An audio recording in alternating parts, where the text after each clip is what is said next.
Hello YouTuber family, કેમ છો? સૌને ગુડ મોર્નિંગ, જય શ્રી કૃષ્ણ. આજે છે સ્કૂલે નથી ગયો અને અત્યારે એકચ્યુઅલી કાલના ન્યૂઝ આપણે જોઈ રહ્યા છીએ.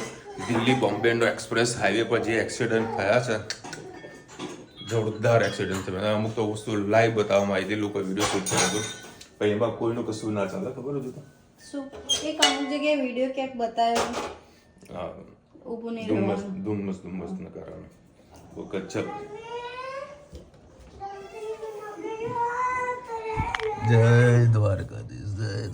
જો હવે કાનાજીના મસ્ત મેચિંગ વાળી ચોકલેટ આપી છે, મેચિંગ વાળી. મસ્ત વાઘા બનાવ્યા છે. કોને? ધનુ બનાવ્યા ને? હે ને? ધનુએ વાઘા બનાવ્યા છે.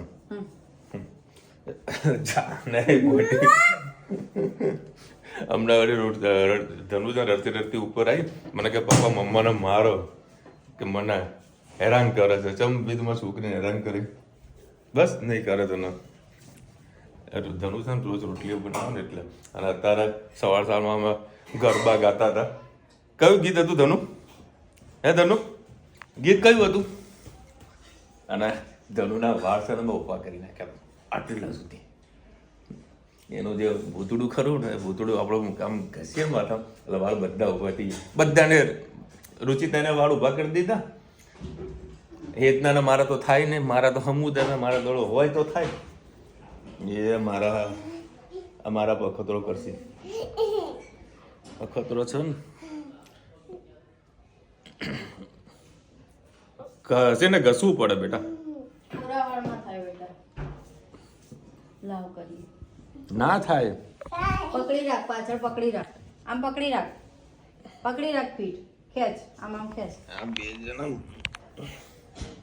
બેરે બસ પકડે, પીઠ પકડ, ફીટ એકદમ ફીટ પકડી રાખ, પીઠ પકડ, ખસી જા પાછળ, પાછળ ખસી જા. હે ભગવાન, લે આ પકડ, આમ પકડ, છોડ, એક મિનિટ, પકડ ફીટ, પાછળ ખસ, ખસ પાછળ, હજી ખેંચ, ખેંચ જોરથી, જોરથી ખેંચ. એટલે જે વાળ છે એ જતા રહેવાના, ઘસાઈ ઘસાઈ.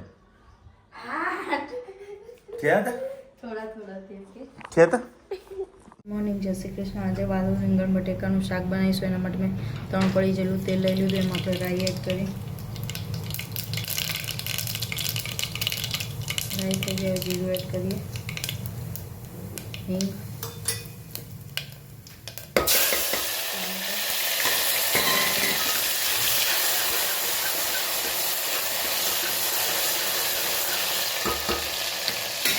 સાથે સાથે આપણે શાકમાં એડ કરી પછી ઉપરથી મસાલો કરીશું.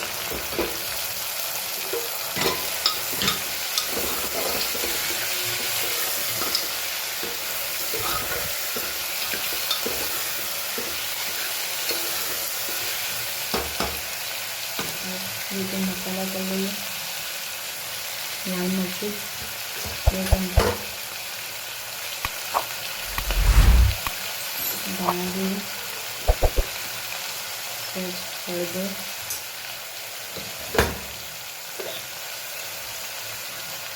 મીઠું, લસણ ચટણી સાથે સાથે એડ કરીએ.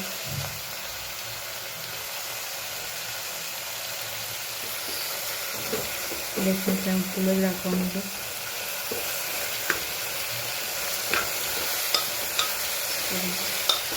મિક્સ કરી લઈએ.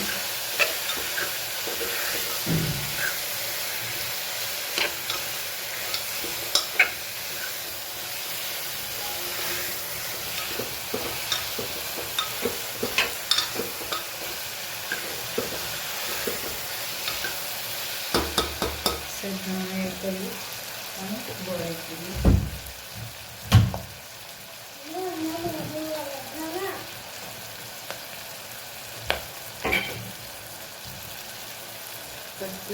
ગોળ એડ કરીએ અને થોડી આપણે હજી મેથી પણ એડ કરીશું. મેથીનું ટેસ્ટ ખૂબ સરસ આવશે.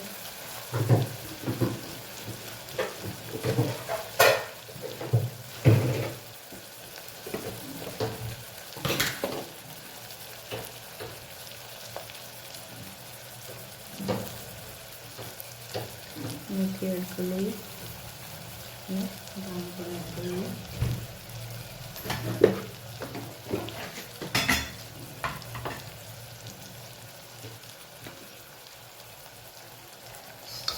મિક્સ કરી લઈએ.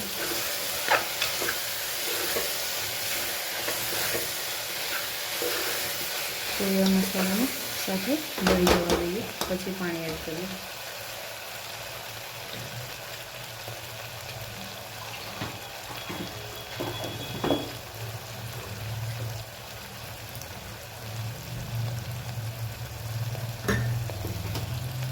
હવે આપણે એમાં પાણી એડ કરી લઈએ.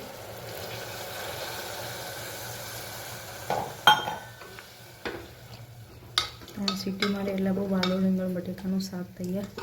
કમેન્ટમાં કહેજો મારી રેસીપી તમને કેવી લાગે છે, નવું તમે શું રેસીપી જોવા માગો છો એ પણ કમેન્ટ કરજો. આવજો. જય શ્રી કૃષ્ણ.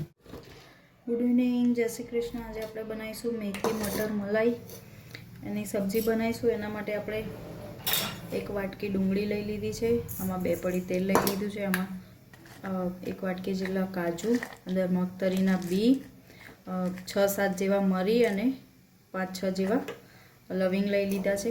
તેલને થોડું થવા દઈએ. આમાં આપણે એલચી પણ એડ કરતા હોઈએ છીએ, પણ મેં સ્કીપ કરી છે કેમ કે વિશાલને છોકરાઓને ભાવતી નથી અને ક્રશ કરવામાં સારી રીતે ક્રશ થતી નથી, અને ઓલરેડી મેથી મલાઈનો સ્વીટ જેવો ટેસ્ટ આવતો હોય છે એટલે થોડું ગળ્યા જેવું લાગતું હોય છે, એટલે આપણે એલચી અંદર નહીં નાખીએ. તમારે ખાવી હોય તો તમે એડ કરી શકો છો. આમાં વરિયાળી પણ નાખવાની હોય છે, પણ હું વરિયાળી પણ નથી નાખવાની.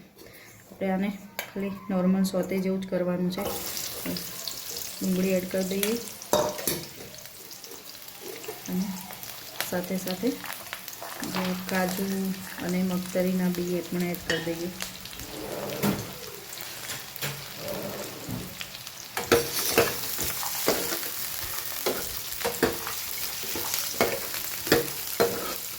આ નોનસ્ટિકમાં ભલે એનું લેયર ઉતરી ગયું, પણ અમુક આમાં સબ્જીનો ટેસ્ટ ખૂબ જ સરસ આવતો હોય છે. અને પહેલાં આપણે એલ્યુમિનિયમમાં જ ખાતા હતા, ભલે એનું નોનસ્ટિક ઉડ્યું એટલે કંઈ પ્રોબ્લેમ થતું નથી. પહેલાં કંઈ નોનસ્ટિક એવા કોઈ હતા નહીં, એલ્યુમિનિયમ સ્ટીલમાં જ આપણે ખાતા હતા, એટલે એમાં કોઈ પ્રોબ્લેમ જેવો થાય એવો નથી. ને પડી હોય તો શું કરવાનું, એને કંઈ ફેંકે તો દેવાય નહીં, અને લેવા જઈએ તો બહુ ભાવ હોય, વેચવા જઈએ તો કંઈ ભાવ આવતો નથી, એટલે જે હોય આપણે યુઝ કરી લેવું જોઈએ. બસ આને આપણે થોડીક વાર ક્રંચી જેવું થાય ત્યાં સુધી આપણે એને થવા દઈએ. સાથે સાથે પિંચ મીઠું પણ એડ કરી દઈએ, એટલે ગ્રેવીમાં સરસ થઈ જાય અને ડુંગળી મિક્સ થઈ જાય. ડુંગળીને એકદમ પાકવા દેવાની છે, કેમ કે આ ગ્રેવી આપણે મેથી અને વટાણાનું શાક થઈ જાય પછી ઉપરથી નાખવાની છે, એટલે ડાયરેક્ટ એ પાકે ના પાકેનું થોડું કચાશ જેવો ટેસ્ટ આવશે, એટલે ડુંગળીને એકદમ ગુલાબી જેવી થવા દઈએ. તમે જોઈ શકો છો આપણો મસાલો સરસ થઈ ગયો છે અને મસ્ત કાજુ પણ ક્રન્ચી થઈ ગયા. હવે આપણે એને ઠંડુ પડવા દઈએ, પછી એને ક્રશ કરી લઈશું મિક્સરમાં. બસ એ જ પેનમાં આપણે હવે થોડું તેલ લઈ લીધું છે. હવે એમાં આપણે એડ કરીશું જીરું,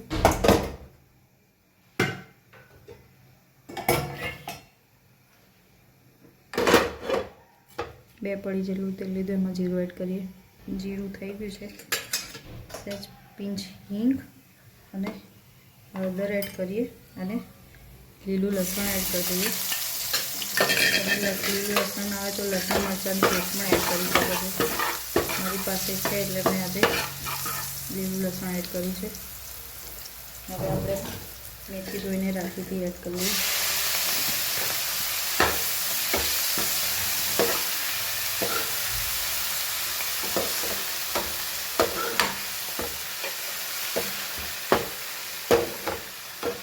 મેથીને થોડીક વાર થવા દઈએ. આપણી મેથી થઈ ગઈ છે. હવે આપણે એમાં જે ગ્રેવી કરી હતી એ એડ કરી સાથે સાથે ગેસની ફ્લેમ ફૂલ જ રાખી. જોઈ શકો સરસ મજાની આપણી ગ્રેવી થઈ ગઈ છે.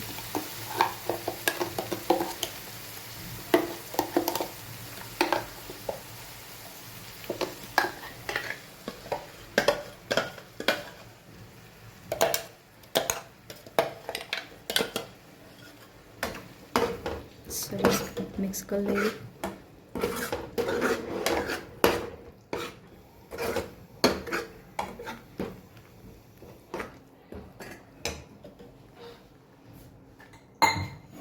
તો ગ્રેવીમાં આપણે પાણી એડ કરીને થીક ફોર્મમાં છે થોડી ઢીલી કરી, હજી આપણે એમાં વટાણા પણ એડ કરવાના છે એટલે થોડું પાણી એડ કરીએ.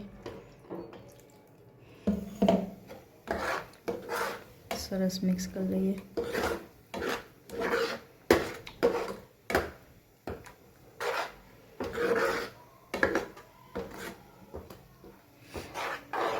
હવે આપણે એમાં રૂટીન મસાલા કરી લઈએ.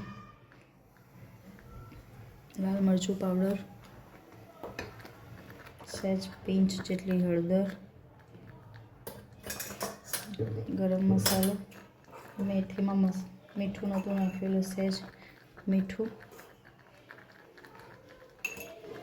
અને સાથે સાથે વટાણા મેં બાફ્યા છે એ પણ એડ કરી દઈએ. અને સહેજ આપણે એમાં પનીરનો મસાલો એડ કરીએ. પનીર ટીકા સુહાણાનો, એનાથી ટેસ્ટ ખૂબ જ સરસ આવશે. તમારે આને દૂધ સાથે નાખીને પણ મિક્સ કરવો હોય તો કરી શકો છો. મેં આજે ડાયરેક્ટ જ મિક્સ કર્યો છે. પનીરનો મસાલો ના હોય તો મેગી મસાલો પણ એડ કરી શકો છો.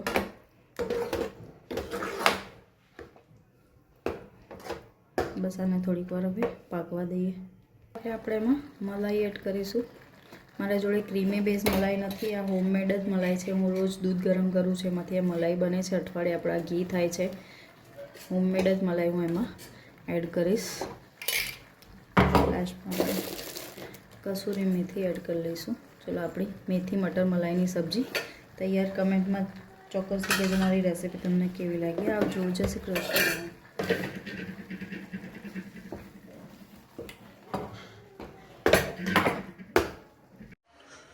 ચલો ભાઈ, 10 વાગ્યા હતા. ઘડિયાળ થોડી આગળ કરી દીધી રુચિતા.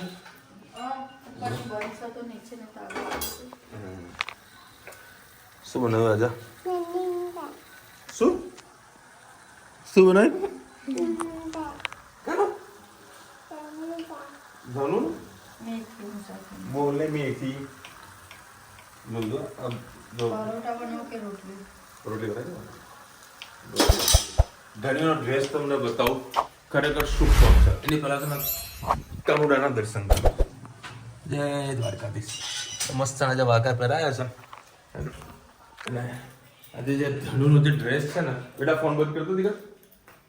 ધનુનો ડ્રેસ છે ને, વેસ્ટમાંથી બેસ્ટ કર્યો છે.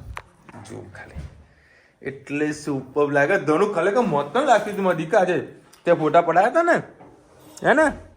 ફોટા પડાયા હતા ને. જો આ સાડીમાંથી બનાવીશું કે ડ્રેસ? ડુંગળી ખાશો? ના, ડુંગળી મસ્ત.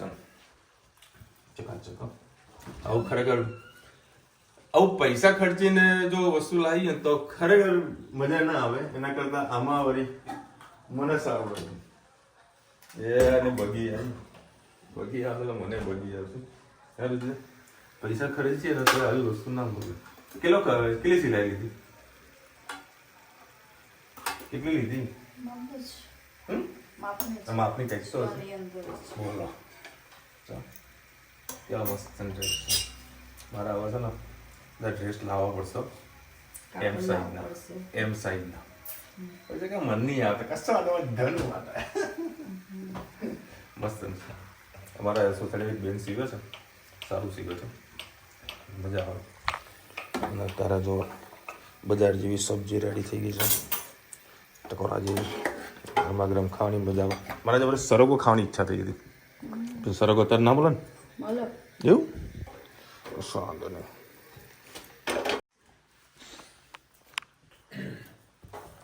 મજા આવી જમવાની. હું છે ને આખા દાડામાં જે કંઈ દિવસમાં કંઈક થયું હોય ને તો બધી ચર્ચા હું રુચિતાને કરતો હોઉં.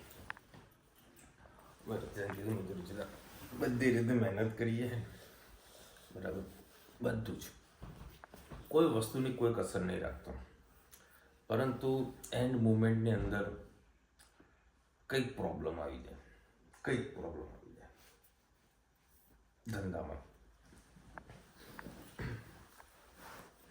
કહીએ ને બધી રીતની કાળજી રાખીએ, તકેદારી રાખીએ, કારીગરોને બધું સમજાવીએ, કે આવું પ્રોપર કામ કરવાનું છે, બરાબર. પણ ન જાણે કેમ એન્ડ મુમેન્ટમાં એ લોકો કારીગરોનો માલને 19-20 કરી નાખે, હેરાન થઈ જઈએ. એ બાજુ ઓર્ડરો બધા લીધેલા હોય અને એક બાજુ માલમાં 19-20 કારીગરો કરી નાખીએ, જે પ્રોપર કટિંગ કરવા માટે કીધું હોય કે આવી રીતે કામ કરવાનું છે, અને એ બી ટોકીને કહીએ ને કે ગળું ફાડીને કીધું હોય કે આવી રીતે જ કરવાનું છે, પરંતુ એન્ડ મુમેન્ટની અંદર કંઈક તકલીફ આવી જાય. બધી રીતના બધી જ મહેનત કરી, પણ એન્ડ મુમેન્ટમાં કંઈક થઈ જાય. એટલે રુચિતા મને કે ના હોય તો કંઈક હવન કરાવો. કોનો હવન કરાવો? મને કરતા ગ્રહો કદાચ ખરાબ ચાલતા હશે, રામ જાણે. પણ કહીએ ને કે આપણે મકાન લીધું હોય, પ્લોટ લીધું હોય, પછી કન્સ્ટ્રક્શન કરતા હોઈએ, બધું કમ્પ્લીટ કામ કર્યું હોય, પછી કલર કામ વાળો, ફર્નિચર વાળો પછી આવીને વાટ મારી જાય એટલે કેવો ગુસ્સો આવે. એવી સિચ્યુએશન મારા ધંધામાં થઈ ગયા. મારા ધંધામાં નહીં, દરેક લોકોને આ વસ્તુનો પ્રોબ્લેમ થાય જ છે. કારણ કે કારીગરની જાત જ અમુક ટાઈમ એવી હોય છે કે આપણે જે કીધું હોય ને, સમજાવ્યું હોય ને, ના માને, ના કરે. અમુક ટાઈમ એવું થઈ જાય કે સાલું આપણે કઈ લાઈનમાં ઘૂસી ગયા. અને અમારા બધા કારીગરો હોય ને કહીએ ને એટલું જ કરે, બરાબર. પોતાનું મનથી જે કરવાનું હોય ને એ ના કરે, અને પછી જે કીધું હોય ને એ તો હમુદું ના કરે. સમજો, કહીએ એટલું જ કરે, પણ જે કીધું હોય ને એ હમુદું ના કરે. એટલે દાંત ત્યાં ચડે છે. ચાલો, હવે આ લોકોના પાછળ એક સિક્યુરિટી ગાર્ડ મૂકીએ ને ત્યારે કંઈક મેળ પડે.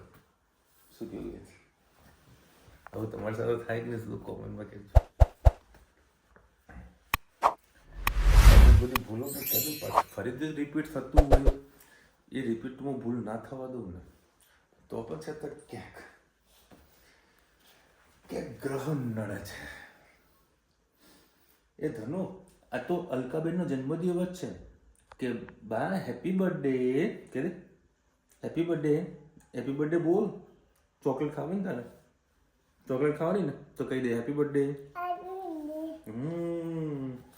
તમારી ખૂબ ખૂબ હેલ્થ સારી રહે એવું ભગવાનને પ્રાર્થના. કારણ કે તમે બી ખાતો બધા દુઃખ જોયા છે અલકાબેન. વિશાલભાઈ, તમારી સાબુદાણાની ખીચડી બનાવી એ પણ ચેન્જ કરો પ્લીઝ. નોનસ્ટિકનું કોટિંગ ઉખડી ગયું છે. અચ્છા, એવું છે? ચલો હું જોઈ લઉં. ચલો, Mangaldeep cold drinks house, Rajkamal road પર છે તે જ ને? ના બેન, સોરી, હા રાજમહેલ રોડ પર, સોરી રાજમહેલ રોડ પર. હા, એ રહ્યો છે મંગલદીપ. આપણે જે ફુવારા કહેવાય ને, બરાબર, ફુવારાની બિલકુલ બાજુમાં છે. લકી ફૂટવેર વાળા છે ને, બિલકુલ બાજુમાં. અને અલકાબેનની બહુ મોટી કાલે કોમેન્ટ હતી, મેં વાંચી નહોતું શક્યું. મને 52 વર્ષ પૂરા થયા છે અને આઈસીયુમાં એડમિટ હતા. 100 kg વજન હતું. 20 દિવસ રાખવી પડી હતી. અને છોકરાના લગ્ન હતા અને 2 જણા કંઈક હનીમૂન કરવા ગયા હતા અને બેન હોસ્પિટલમાં હતા. અને ભાઈને બોલાવતા નથી. બેન જુઓ, દુઃખો દુનિયામાં બધા જ છે, બધાના જોડે કંઈક ના કંઈક દુઃખ છે, બરાબર. પોસિબલ થતું હોય તો અમુક ટાઈમે ઇગ્નોર કરતું રહેવાનું. તમે લખ્યું છે કે રાખડી બંધાવતા પણ નથી 18 વર્ષથી. હોય અમુક ટાઈમે શું છે કે કોઈ ના નમે તો આપણે નમી જવાનું જોઈએ. એને આપણા નમવાથી કદાચ સંબંધનો સુધારો થતો હોય તો કરી દેવાનો ટ્રાય. કારણ કે ગમે તે કરીને આપણો ભાઈ છે, કરીને નમી જવાનું. સંબંધ નહીં બગાડવાનો કોઈ પણ જગ્યાએ. હંમેશા સંબંધ અમુક ટાઈમે પૈસાથી બગડતા હોય છે અને અમુક વખતે સંબંધ વ્યવહારથી પણ બગડતા હોય છે. ખબર છે કે સામેવાળાનો નેચર એવો છે તો પણ આપણે એક્સેપ્ટ કરીને સંબંધ જ્યાં સુધી સુધરતા હોય તો સુધારી દેવાનો. આવી કે તમારી હેલ્થ વ્યવસ્થિત સારી એવી સેટિંગ થઈ જાય, સારી થઈ જાય. કાળજી રાખજો. ચલો મળીશું નવા વિડીયો સાથે, નવા મોજ મસ્તીની સાથે. ત્યાં સુધી અમને આપણો રજા. જય હિન્દ, ભારત માતા કી જય. અને વિડીયો ગમે તો ફટાફટ લાઈક કરો, શેર કરો, સબસ્ક્રાઈબ કરવાનું ભૂલતા નહીં. રાધે રાધે. આ બે જણ રાધે રાધે મોટો નીચે બેઠા. કેટલા 11 વાગ્યા નીકળો. આ કપડા ચેન્જ કરીને પણ આવી છે. ઊંઘ નહીં આવતી તને?